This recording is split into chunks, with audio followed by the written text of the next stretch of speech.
Oops. And buonasera a tutti. Good evening, y'all, and thanks for tuning back in to another episode of What's the Scoop. Uh, we've got the final four games going on this afternoon. We've got a first full week of Major League Baseball season being underway and in the books. And of course, we've got the NFL draft approaching ever more close.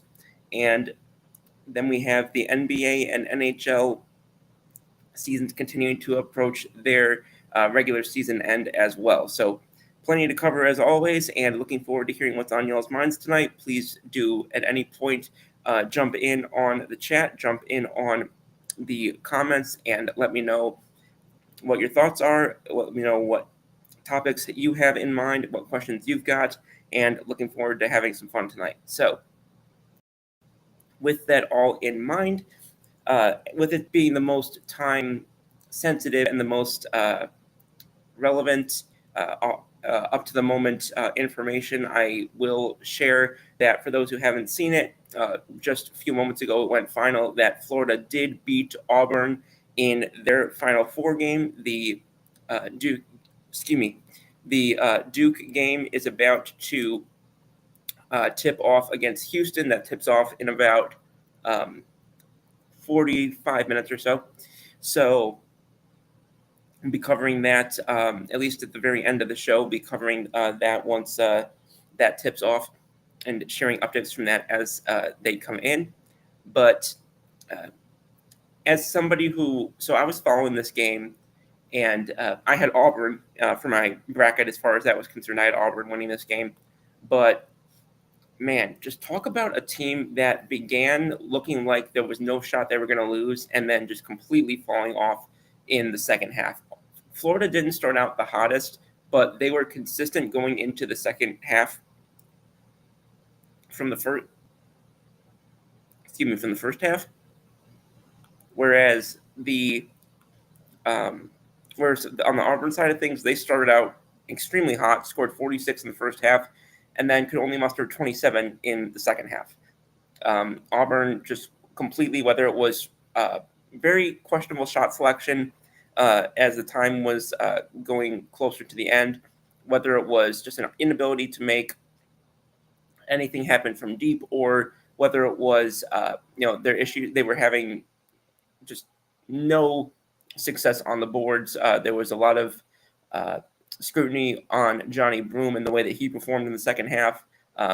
Credit on Florida's side to the success of Walter Clayton Jr., who pretty much was the reason why they won and why they were able to be so successful, particularly in the second half. He finished with 34 points, 4 rebounds, 2 assists. So credit to him for being a significant reason why Florida will advance to face either Houston or Duke. But man, just talk about a game that just completely was flipped on its head in the second half. Auburn was out-rebounded both offensively and defensively. They actually didn't have they actually had fewer turnovers than did Florida, but it was the ability to actually capitalize on the opportunities that they had. And I mentioned that 3-point success that Florida was having 38%, whereas Auburn was falling. Only 7 of their 25 shots fell from deep. So a few of myriad examples as to why that game went the way that it did. But so the Florida the final championship game will include Florida from that side, and then we'll have the final determination of who they will face later on tonight. Kurt says, "What's up, Scoops? Walter Clayton Jr. is the next Jalen Brunson. He certainly came up big tonight. He certainly showed up certainly showed up for Florida tonight. So good for him, good for them. I don't know exactly where he's at in his collegiate career offhand, but if he does go pro, and if he does go pro, in the near future, I'll be curious to see how that translates. as long as we're talking about basketball while we're waiting for this other game to kick off, I do want to highlight in particular one team in the NBA that had, I think, probably the biggest turnaround from the beginning of the season that perhaps any team had, and that was the Detroit Pistons. This was a team that a lot of people left for dead very early on. They just recently, a couple days ago, clinched their return to the playoffs for the first time in years. They were shorthanded against the Raptors. It didn't matter. They finished last year just with 14 wins and were easily NBA's worst team. And now they look like a team that is not even just getting hot at the right time, but a team that has sort of taken that next step, and a team that is very. Now, I wasn't around for the Bad Boys Pistons, but there feels like there's a lot of that ethos and pathos with this team. There's a lot of, and I want to bring this up actually real quick because this happened earlier in the week with their, I guess they call him governor. I was going to say owner, but I guess their governor, Tom Gores, earlier this week. So, for those who hadn't seen, there were players who had gotten suspended and fined and whatnot. And I mean, we know how these things go. Typically, the owners will say, we respect the league and blah, blah, blah, blah, blah. After there was a brawl in a game against the Timberwolves on Sunday, and Coach Bickerstaff and several players, Ron Holland II, Marcus Sasser, and Isaiah Stewart all got ejected. Stewart got a 2-game suspension, and Holland and Sasser got 1-game bans apiece. And they all missed the game on Wednesday against Oklahoma City. And Gores said, this was a quote from the statement that he released, "In recent days, our team has faced scrutiny stemming from moments of intensity on the court. Let me be absolutely clear, we stand behind our players. While I wish the penalty outcome had been different, I write to you with a full heart, with pride in our players, passion for our city, and a clear voice of support for all those who wear the Pistons colors. We are bonded through our challenges." And then the post that went up on X from the team said, was quoted as saying, "Together we will keep proving that hashtag Detroit basketball is more than a game, it's a way of life." And as somebody who sort of secondarily from a distance follows what's going on in Detroit and goes what's going on with the Pistons, let me just give an absolute show of props and respect to Mr. Gores and to the organization. He stood behind his players. They're not apologizing for who they are. They're not apologizing for how they play, for their intensity, and good for them. That's all I can say is good for them. I love and respect when players and teams and just whatever level don't apologize for who they are, as long as they're not being outwardly cheating the game or whatever the case may be. And so I think that's great for the Pistons. I think that's great for Detroit sports. I think it's great frankly, I think it's good for basketball. And I'm excited to see how they do going into the playoffs. I think that's going to be a fun team to watch. It's a team that I'm going to be trying to catch whenever I get the chance to on however they televise the postseason this year. But just had to bring that up because I thought that was a cool story, and it was one that I thought that people, whether or not they were Pistons fans, could definitely appreciate. And I think a lot of fans and players would love to have an owner or a governor in that case who backs them the way that Tom Gores does. So coming off of that, as I mentioned earlier earlier in the episode, the first week of MLB playoffs, or I'm sorry, MLB season rather, has come and gone, and we're getting ever so slightly sort of an early sense of how certain players look. I think it's way too early to draw any snap judgments about whether players who are struggling or players who are maybe starting out the gate hot. I think it's kind of early to make any of those determinations, although there are several players who are particularly young guys like Jackson Merrill, guys like Christian Campbell in Boston, who I'm, who deserve credit for the way that they started. Jordan Westbrook in Baltimore is another one. So I think it's going to be a fun season for for people like me who love watching these sort of the younger players come up, and I think, which is kind of interesting, but just speaking from a perspective of somebody obviously who follows the Yankees and has for almost 20 years. God, I'm old, but who has followed for this amount of time? I would say, based on what I've seen this first week, um, I would say from a New York perspective, the bullpen is probably the thing that's got my attention the most in terms of there may be some depth necessary to be added there. Now, granted, they had a fluke few days of missing Devin Williams, who was just obviously added as their new all-star closer this offseason. They missed him for a couple games. He was on the paternity list. His family just welcomed a new child, so obviously congratulations to them. So that definitely was something that the team had to navigate, and something that obviously will not become uh, baked into the fabric of whatever the season ends up looking like for New York. But I think if you're looking out there, it definitely is looking like that's an area where they could stand to add some reinforcements. They brought back rather Adam Ottavino a few days ago. They had brought in at the end of the preseason rather. They brought in Ryan Yarbrough from formerly of Tampa and Toronto. He has not delivered the greatest of results thus far in his short time with the team.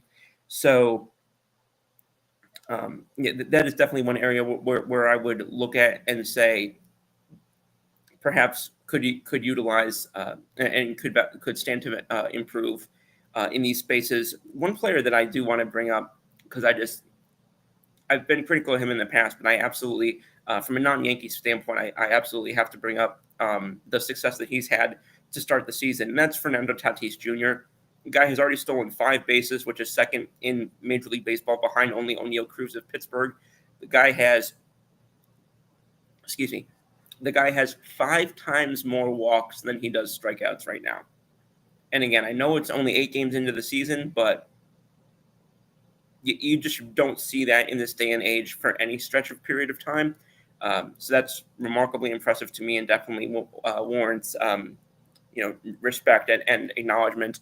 Still haven't liked what I've seen from him starting the season defensively. I've always thought he's an overrated defender, but say what you will, he came back, and there was a lot of extra scrutiny on him. He had signed that $340 million contract. Then he had gotten the PED suspension, and the question being, how was he going to come back? What was he going to look like offensively with more time under his belt? Obviously, like I'll reiterate, it's only 8 games to start the season, but 5 stolen bases, an on-base percentage of almost 500, slugging almost 600, and again, like I said, 5 walks per strikeout. So just got to tip my cap to that, and got to tip my cap to Tatis and the way that he started the season. That's just not something that you see in this day and age. Excuse me. And then just looking at the standings, I think most people looking at the standings, they're the biggest surprise and most notable disappointment to start the season has definitely been the Atlanta Braves. Unfortunately, given that I have just moved down to this area, so it's not been the start to the season watching them that a lot of people had hoped for. They've just really struggled offensively. They really haven't been able to put it together at the plate at all. Nick Allen has had a couple stolen bases, and he's only played in 4 games. So to call him really a regular offensively is not accurate, and he's one of the best offensive producers they've had thus far. Marcelo Ozuna has been, getting on base at a remarkably high clip the first, week and change. But other than him and Matt Olson, which of course neither one of them is really producing much on the defensive side of things value-wise, so the onus is on them even more to produce offensively. But you just go down the list of guys like Ozzie Albies, Michael Harris II. Obviously, we had the Profar suspension that was announced earlier this week. Orlando Arcia, Austin Riley, Brian De La Cruz, Jared Kalenic has been terrible. It's a who's who of just offensive. It's a kaleidoscope of offensive dysfunction in Atlanta right now, and the question just starts to become where like who's going to be the guy at the stick, kind of helping to lead the turnaround from there, because the strikeout rates for too many of these guys is way too high.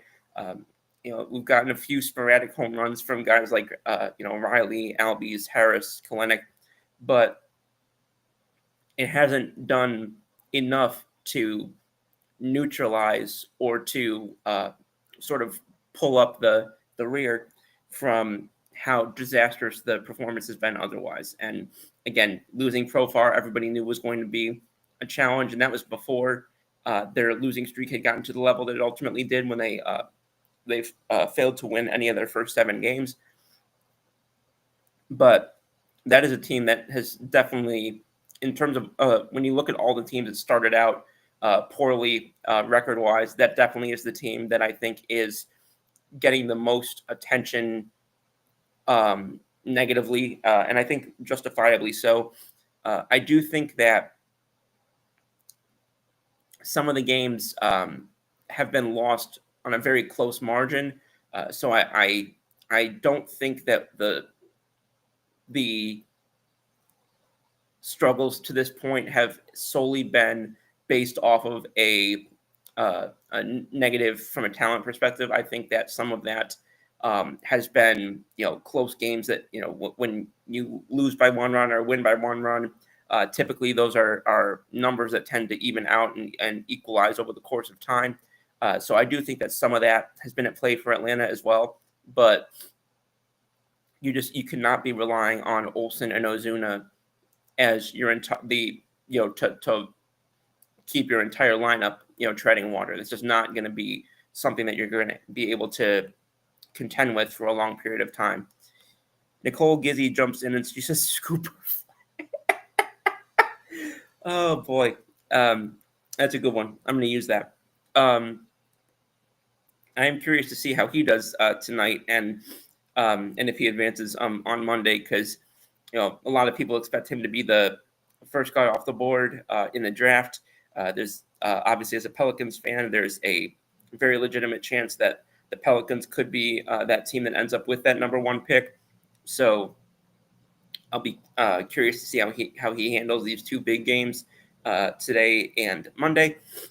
But it is interesting to me how just the draft just feels so far away, and the draft lottery is still over a month away, but the last game of the college season is in 2 days. I don't know. It's just the way that college and pro sometimes don't align timing wise is just bizarre, at least to me. Nicole says, "Love getting to see him play in the Sweet 16 and Elite 8 last weekend at the Prue, once in a lifetime." Yeah, I miss going to games at the Prue for sure. I think the last time that I was there was early 2022, maybe. I think. But yeah, no, that game must have been, some fantastic, and I think that there is something that you can see for how players perform in these moments, in games like the Elite 8, but then even more so the Final Four and the championship, just to see how these guys translate potentially to a game that's going to be a lot faster, going to be a lot more based on things like the outside scoring and whatnot. Which, as I mentioned earlier, I don't know if you caught the beginning of the show, but talking about how Auburn's inability to produce outside and inability to be competitive on the boards at the end of today's game cost them against Florida, and also just single-handedly ruined a bracket that was set to potentially be the favorite to win the bracket pool that I'm in, but that's beside the point. That's a personal detail that that's um, you know irrelevant. But jumping back to what I was talking about with MLB for a second, because I was mentioning um, teams like New York with regard to potentially improving their bullpen.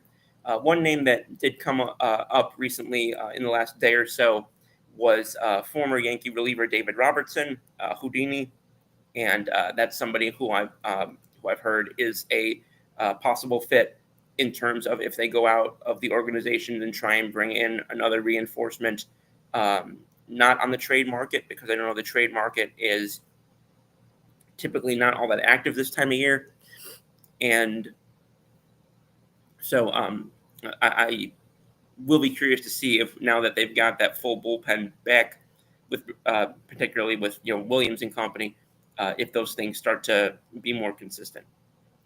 I mentioned the NBA draft, but I'm going to pivot now to talk really quickly about the NFL draft, because it was a excuse me, uh, very interesting development over the past week or so, where it's become more and more.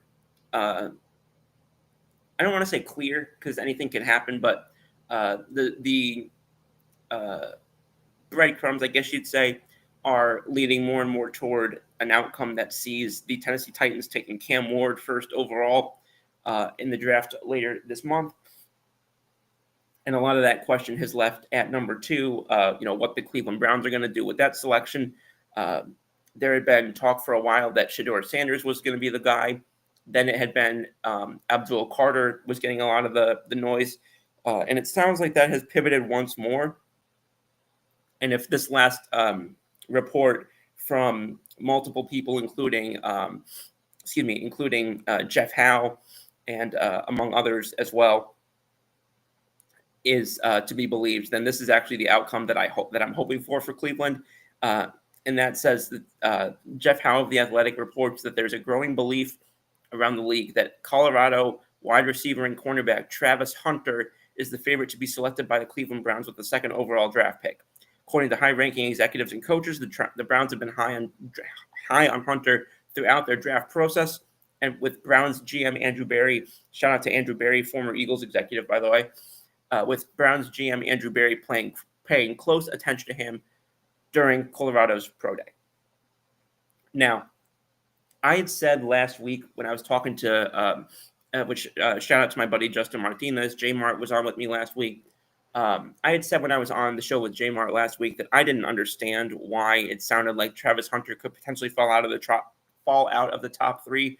That was just astonishing to me and wild to me. I did not see a world in which Cam Ward, Shedeur Sanders, and Abdul Carter all deserved to be drafted over Travis Hunter. I did not understand that. To say nothing of the fact that he is a generational unicorn in being a two-way player, but just the level of what he's able to do on both sides of the ball. But just what he's able to bring on the offensive side at wide receiver, the way he's able to play shutdown football at corner, and this was the unique topic that was brought up earlier this week on multiple shows, including The Herd with Colin Cowherd. But it was brought up how typically the instinct reaction may be to keep Hunter at corner because it's easier to find high-end wide receiver than it is to find high-end cornerback play. Excuse me. But in this year is kind of a bit of a unique situation in which the cornerback class of this draft is actually considered to be deeper and higher end than is that of the wide receiver route, which is having people believe that Travis Hunter may be more likely to be looked at as a wide receiver, with teams believing that they can address their cornerback needs later on in the draft, potentially having more likelihood of being successful in that approach than the vice versa of drafting Travis Hunter as a corner and hoping that they can get a wideout later on. So I will say I think that the possibility of drafting Travis Hunter and putting him, lined up against or alongside Jerry Jeudy in that offense, and bringing in, I don't obviously know who the go-to would be at quarterback, but I don't think that Cleveland is going to get a quarterback at 2 that is drastically better or drastically more ready to play in day 1 than whoever they could get at 34 or wherever their second round pick is.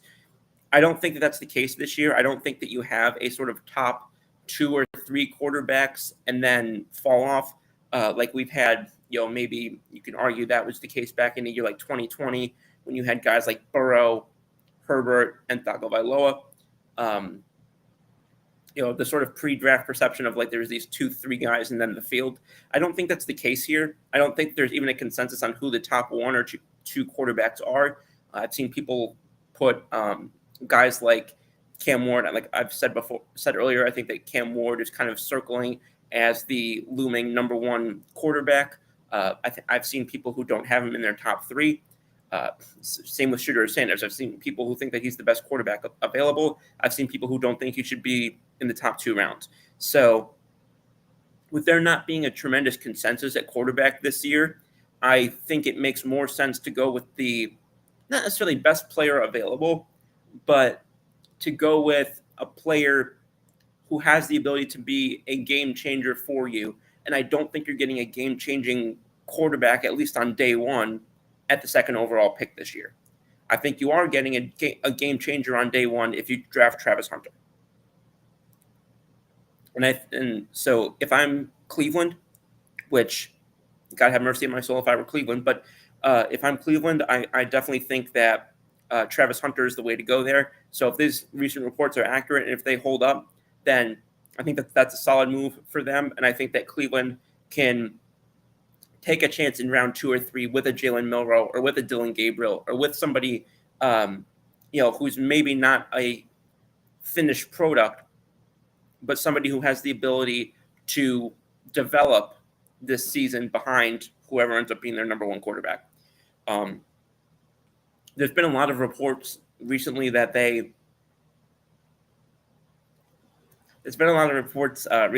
have been eyeing Arch Manning next year out of Texas for them to potentially be setting up to quote unquote tank this year, which my feelings about tanking, so I'm just going to hope that that's not true. But there's been a lot of speculation that potentially he's their target next year. So if that is the case, then maybe they'll just not go quarterback at all this draft. But in my mind, you keep trying to get quarterback right until you get quarterback right. So, and how many times in recent years have we seen guys who were, considered to be can't miss prospects a year or 2 before they went to the draft, and then all of a sudden they're coming out of the draft and they get drafted 5th, 6th round. We've seen it plenty of times. The first name that jumps out to my mind is definitely Spencer Rattler, but we've seen it with several other players as well. And I think that that's a risk Cleveland can't afford to take. I think Cleveland, whether they'll admit to it or not, whether my friends and family who are Cleveland fans will admit to it or not, I think that they still regret punting on Baker Mayfield, letting him go first to Carolina and then ultimately finding his way to Los Angeles and then to become the now franchise quarterback in Tampa Bay, succeeding Tom Brady. I think that if they could go back, and if you could honestly ask them, would you go back and not do any of the changes that they made that offseason, and would they and stick with Baker Mayfield? Would you do that? I think they absolutely would. I think that the Deshaun Watson move, I think, is going to go down as perhaps the worst trade, even more so perhaps than the Herschel Walker trade. I know the Herschel Walker trade set up Dallas to win 2 Super Bowls, but this trade single-handedly, not only did it include the first all-guaranteed $200+ million contract for a quarterback in history to a quarterback who hadn't played in the past over the course of going back to the previous season, who was facing dozens of charges for sexual offenses. I think, and then you bring him back, and he is some combination of ineffective or injured virtually his entire career in Cleveland for that amount of money that they had already guaranteed to him. I think that, and not to mention all the draft picks they gave up as well to get him. So I think if you ask Cleveland, would they undo that? I think they absolutely would.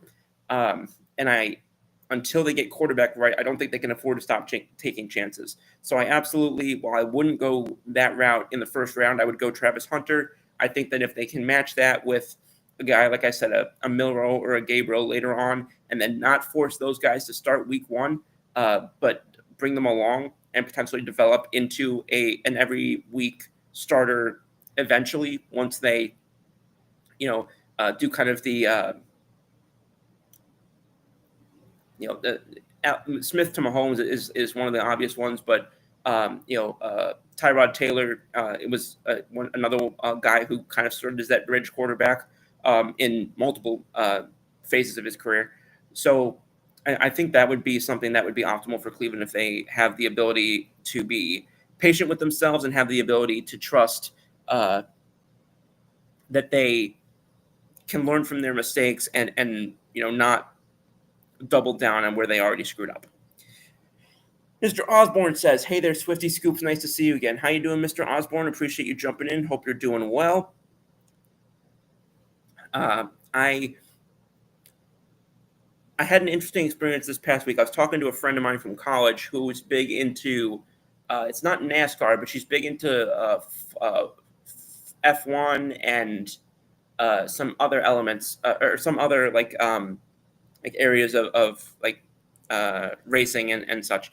And we were talking about a Brazilian driver, a couple of from I think it was like the 90s or 80s or something. I'm got to double check his name. I might be mispronouncing this, but Ayrton Senna. I might be mispronouncing that. But it came up actually because there was a video of I think this video was from a year ago.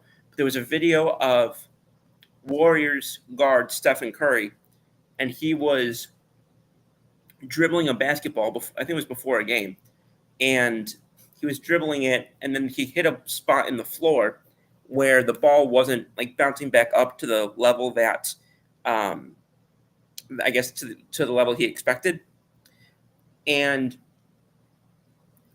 he was dribbling it, and he was like, and then he moved over and dribbled it somewhere else, and he was like, that can't be right. And it was amusing because like the general, like the implication was like, oh, it's got to be the floor's problem. It can't be like my game or something like that. Which that was just kind of the vibe of the video, which was quite funny. And then he turns around and shoots a three, and of course makes it because he always does. And that parlayed into a story that involved Ayrton Senna, where I guess I don't remember what race it was they were talking about, but I guess it was some major race, and like I think it was the first year of his career. And he basically, I guess he was doing laps, and he clipped the wall on whatever it was, this not the first lap, but several laps in. And I guess he had to be retired from the race or something.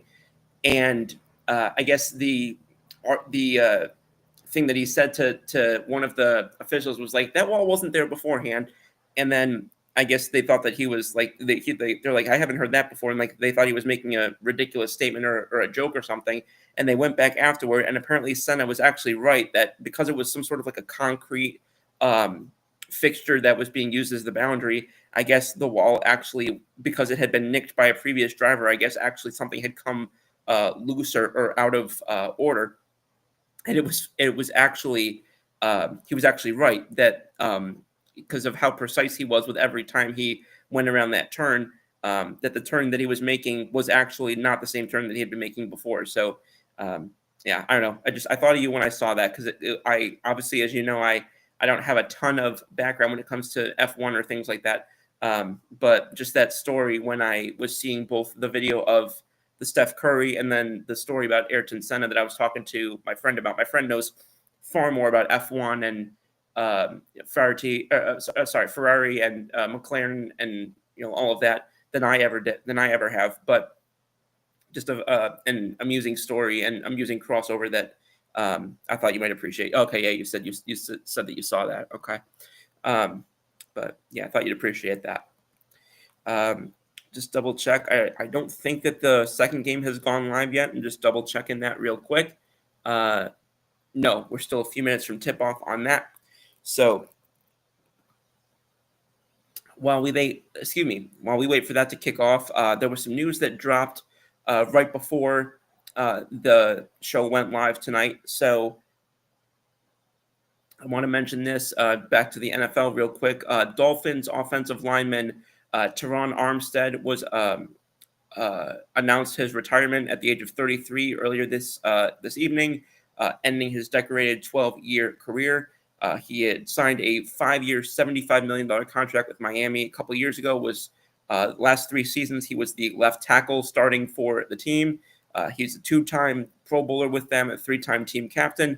Apparently, he was actually at a party tonight with former teammates and announced his retirement there. So that information has come out tonight. So the Dolphins are now in the market for a new starting offensive tackle, which I'll be curious to see how that and the the uncertainty surrounding Tua Tagovailoa with his injury history and all of that. I'm curious to see how those will impact and influence Miami's draft plans this year. They already were being considered a team that, not in the first round, but like later in the draft, team that potentially is in the quarterback market.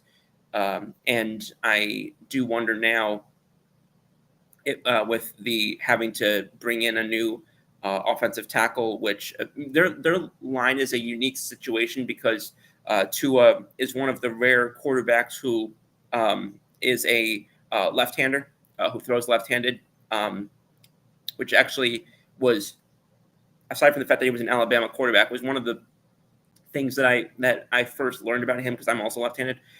So it was interesting to kind of do some research and learn more about how rare that was for quarterbacks. So they have a bit of an interesting, unique situation with their offensive line. So I will be watching their draft closely to see how they handle this and see how this affects Coach McDaniel and their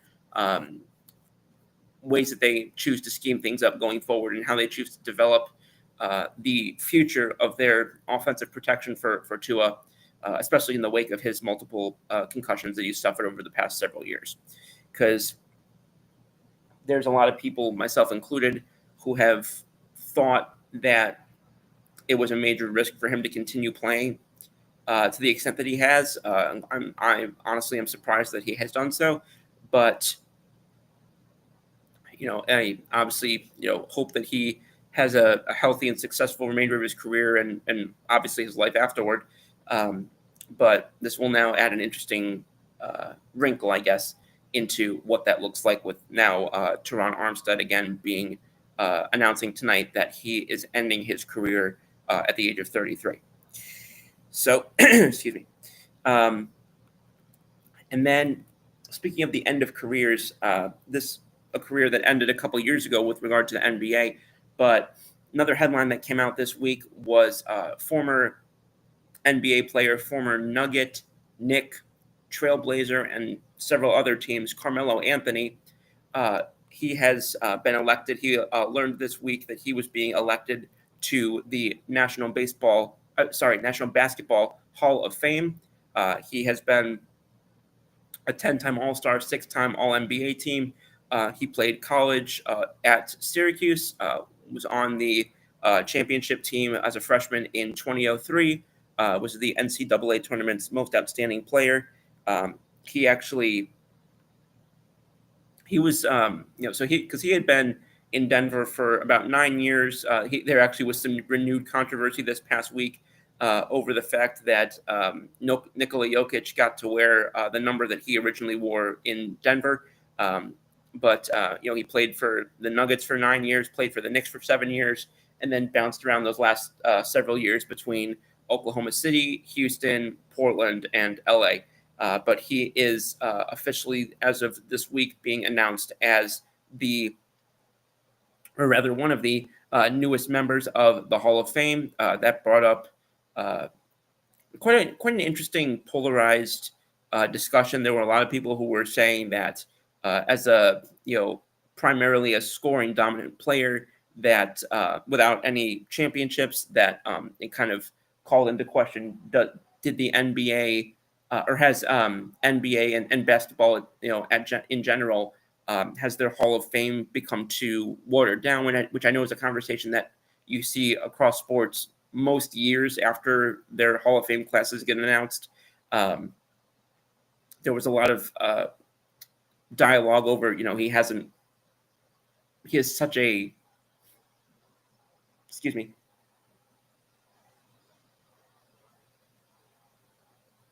pardon me.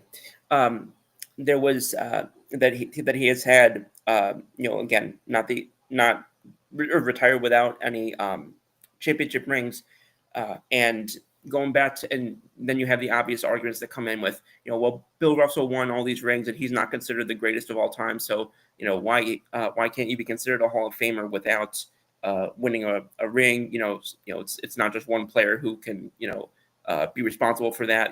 It's a whole team type of thing. So you had that typical argument, as follows, as it always does in other sports like NFL and MLB. But I will say, Melo. I grew up as a basketball fan, mostly with him in New York. He had already left Denver by the time that I really got more into watching the NBA when I was around, I would say, 11 years old. Grew up with a buddy of mine getting me into basketball, getting me into watching the Miami Heat when I was younger. There was a renewed conversation this past week among people like Stephen A. Smith, who pointed out how Carmelo Anthony was sort of the original player who was supposed to be joining Wade and LeBron in Miami, as opposed to Chris Bosh, and how the Heat made several overtures to try and bring Melo over even after that, which never materialized. So a lot of interesting discussions that are happening now, just kind of in the wake of all of that. And I think that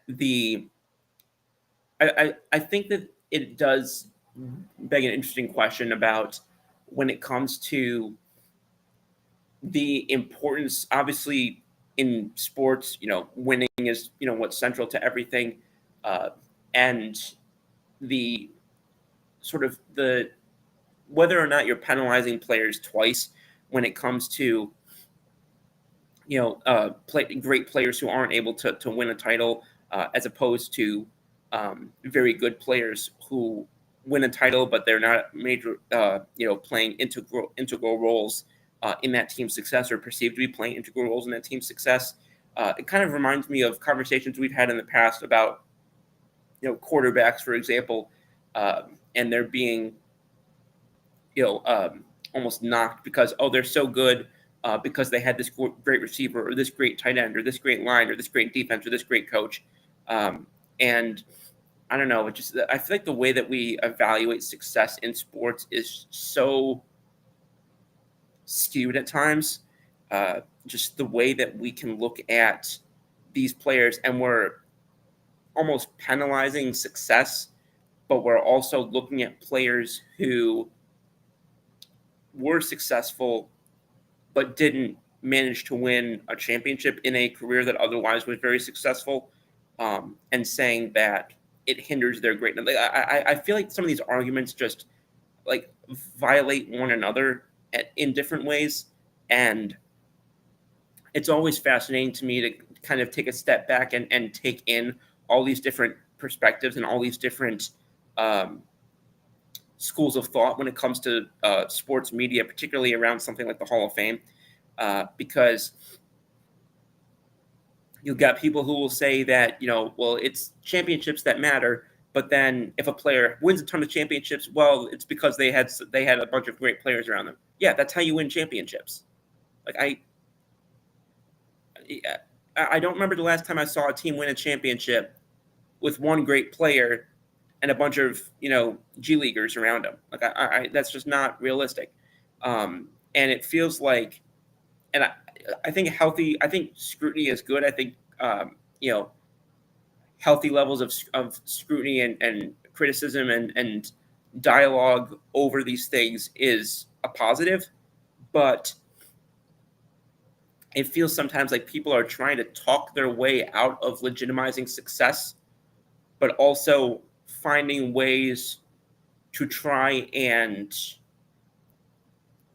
um, I guess, handicap and boost up players that they want to, that they believe should have been better. But if they have those players that have actually been good, then they're criticizing, then they're almost knocking them for the reasons why they've been as good as they've been. I don't know. It's a convoluted spider web of chaos that arises with pretty much every time this conversation happens. But it's just one that always catches my attention. Mr. Osborne says, heck yeah, IndyCar, F1, kart, cars. And then he says, Trevor says, Swifty Scoops, hope all is well. Hope all is well with you, Trevor. We got to get back here on the show one of these weeks. And my buddy Carson jumps in and it's got the turquoise person thingy waving. Carson, hope you're doing well. I don't know if you saw it in the beginning of the show, but I was giving props to not only your Pistons for turning it around and making the playoffs, but to your governor. Excuse me, I guess they don't call them owners in their NBA, but the governor, Tom Gores, for standing up for the players this past week and basically saying we're not going to apologize for who we are or how we play or our style. The way we play is the way we play, and we're going to stand behind these players even if it warrants a suspension here or there or a fine here or there. We're going to stand behind our guys, and we're going to back our own. And I had a lot of respect for that. Had a lot of admiration for that. Like I've said to you before, and I know that you've heard this from me a good number of times, as have my other friends who are Detroit sports fans. But if there's ever a year where Philly or whatever team I root for in that given sport, whether it's the Yankees, Pels, whatever, it's hard for me to look at the postseason. And if a Detroit team's playing, it's hard for me to not root for that team, man. It's the ethos and the pathos that come with Detroit sports. Whether it's Bickerstaff and what he's got going on up there with, obviously got my guys like my guy B Stu and everybody else up on the Pistons, whether it's the Lions with guys like Coach Campbell, of whom I'm a massive fan, and even some guys on the Detroit Tigers. Obviously, I'm not a fan of AJ Hinch for obvious reasons, but there's just something just so easy to root for about that team and about that city, and I just have a lot of respect for it. And I wanted to acknowledge that quote and that those statements from Tom Gores when they came out, because just what a fantastic story, but also just a fantastic product that Detroit has put out this year on the court. Nicole says, not NBA, but thoughts on Coach Gino UConn calling out the NCAA women's basketball organizers on their handling of the postseason tournament versus men's.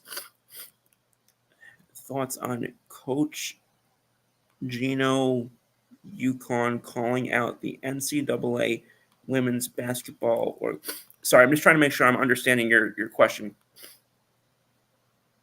Yeah, if you could add a little more context as just what you're asking me. I will say I don't have a ton of I don't have a ton of that story in terms of what I know about like what he was or what they were actually being critical of.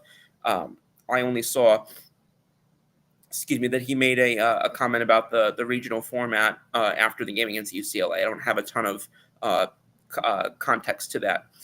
But I will look into that more after the show also and have a more detailed response to that next time. Women's. Okay, I got it. So women's tournament only had 2 regionals. Men's have 4.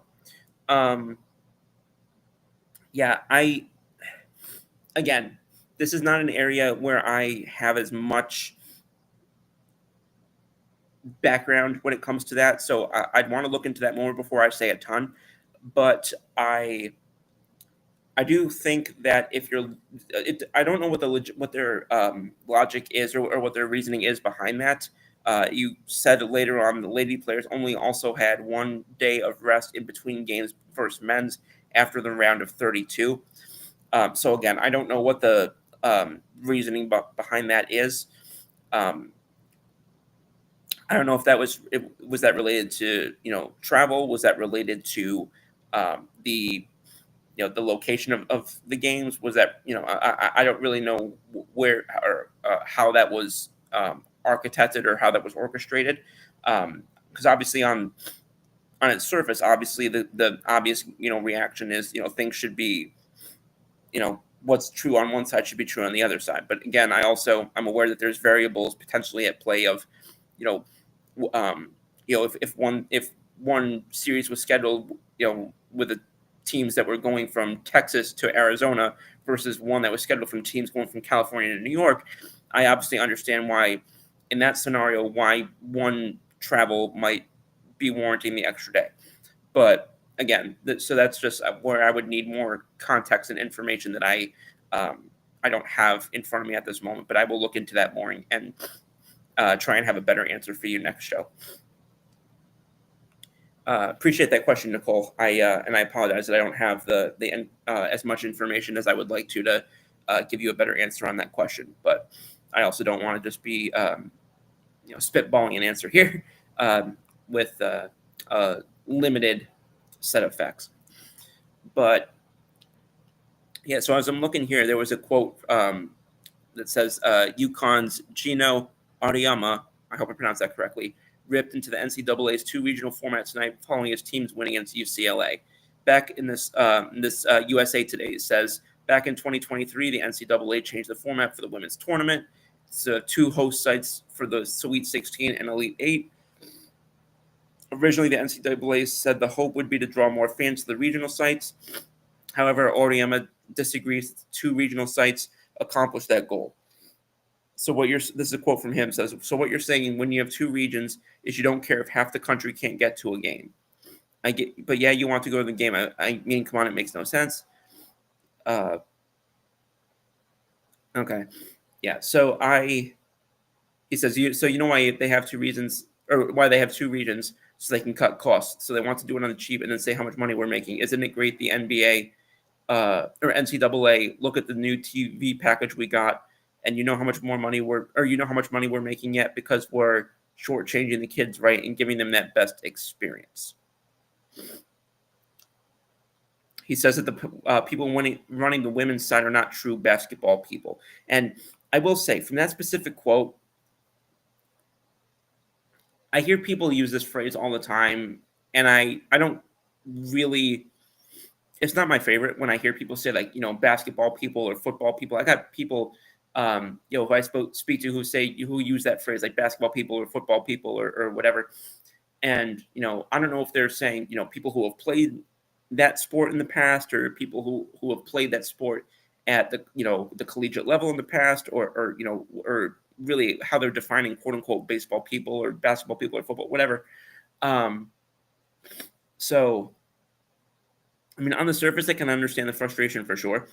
Because obviously you look at something like that and it's, the frustration is, if it should be, if it's the case here, it should be the case, equitably, which obviously on the surface makes a ton of sense.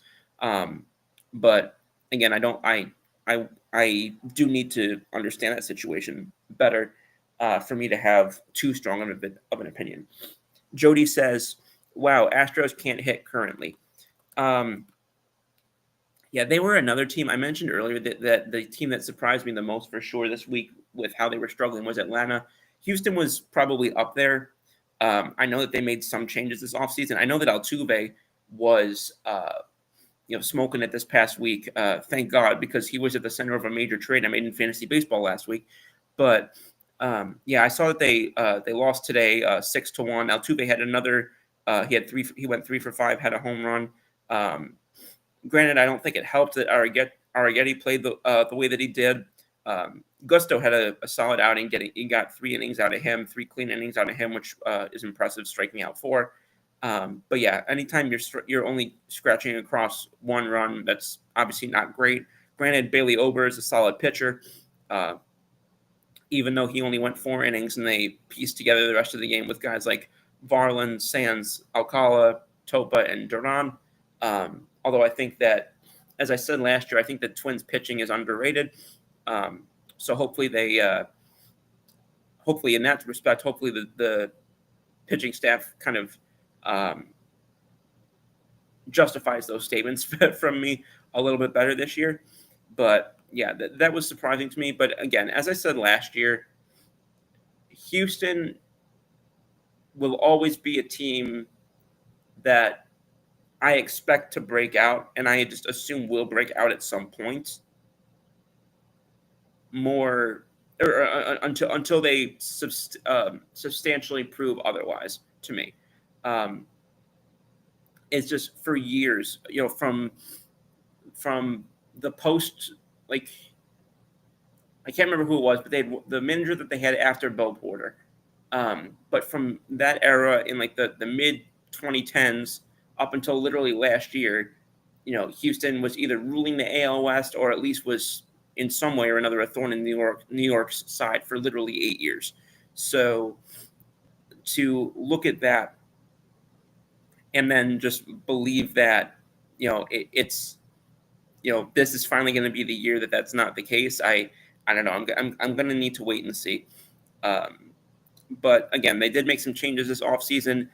We know that they moved Tucker to Chicago. We know that they moved Altuve to left field. They brought in Brendan Rodgers. They brought in Christian Walker. Walker did not have a good day at the plate today, but he is considered one of the better first basemen in the league. So I don't think that a 3-5 start right now is one that would have me super, super optimistic, or in your case, pessimistic, about where Houston would be this year, and whether Houston is going to be kind of coming back down to earth this year, or still right up there among the class of the American League. Excuse me. But with that, I think that the Duke game is now going on. So let me just double check on the score of that for y'all. It's the first half, just inside 8 minutes remaining on the first half, and it's a very close game. Currently 18 Duke, Houston 15. So as expected, it's kind of a counter-punching game in the very beginning. Houston, according to these early returns, Houston having success on the offensive side, on the offensive boards, and Duke having some inconsistency with their ability to drain shots. But again, it's still early. But actually, both teams are 2 for 7 from the 3-point line. Both teams are 50% at the free throw. Duke just having a little bit more success right now draining twos, but everything else seems pretty close across both sides, with the exception of offensive rebounding, which Houston is definitely outdoing Duke on that side of things. And Nicole says here 18-15 Duke. So I got to double check because I'm in 2 bracket pools right now. Obviously, like I mentioned earlier, I got eliminated earlier with in one of them with Auburn losing to Florida. I got to double check the other one and see where that leaves me, and see if I'm still relevant in that in any sense of the way, because I was so close to this finally being the year where I could potentially win one of these things. But evidently, Florida, or more accurately, the lack of success from Auburn, had other plans. But that all being said, we are about to hit that 60-minute buzzer. Man, that hour went fast. All right. So I just wanted to say, guys, thank you very much for everybody who tuned in tonight. Particularly, I want to just give a mention about Nicole with that question. I am going to come back next week with more information and a more thorough answer for you on that WNBA question. But everybody from Nicole to Carson, Trevor, Mr. Osborne, Jody, Kurt, and we had some new people jumping in off of Kick as well. I want to appreciate everybody who jumped in tonight, whether you commented, tuned in, or just sat back and watched. I greatly appreciate it. We've got next week, we're going to be 1 week closer to the NFL draft. Going to have a lot more to talk about as some of these things start to come together. Still waiting to see if this is actually going to be the year where we see all 32 teams pick with their original selection in the first round. That appears to be the case now, but it would be a historic anomaly if that were the case. So we'll see if that maintains. But next week we'll know who the NCAA basketball champion is.